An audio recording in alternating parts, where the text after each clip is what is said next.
لحين المقابلة غدا. طيب أنا سؤالي الأخير، احنا بقالنا فترة يعني سيد منصور بنشوف مدنيين، يعني وده كنا بنشوفه كمان قبل الثورة بس كمان رجع بقوة الأيام دي، مدنيين في صفوف الأمن المركزي. هل عند حضرتك أي فكرة مين دول؟ يعني احنا دلوقتي بنعرض لقطات لمدنيين ملثمين يعني بيضربوا وبيقبضوا على الناس مع عساكر الأمن المركزي، وفي لقطات تانية يمكن هنشوفها بعد شوية كانوا بيشاركوا في سحل مواطن وبعدين سابوه وطلعوا يجروا وركبوا المدرعة. يعني هل عند حضرتك أي فكرة مين دول؟ أنا هفجر لك مفاجأة عشان حضرتك تستاهليها وشعب مصر يستاهلها. اللهم اجعله خير. ولو استشهدت ادعي لي إن ربنا يرحمني ويتولى أولادي ربنا يديك طولة العمر، ربنا يديك طولة العمر.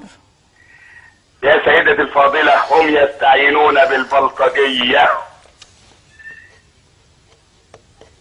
دول بلطجية الداخلية اللي هم كانوا موجودين من قبل الثورة.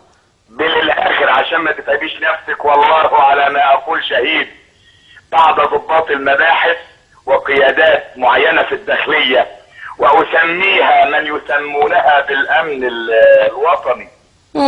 لا، هم امن الدولة وما زالوا شغالين يا فندم، يستعينون بالبلطجية لإرهاب الشعب المصري. ولكن أقول لهم قولة رجل مصري شريف: لن نترك كل من ظلم فردا من أفراد شعب مصر، سنجده ونأخذ حقنا منه بأمر الله ثم بفضلكم.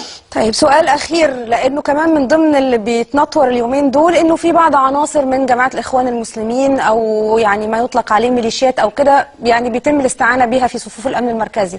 لأي مدى الكلام ده صحيح أو غير صحيح؟ لا أعلم ذلك. تمام.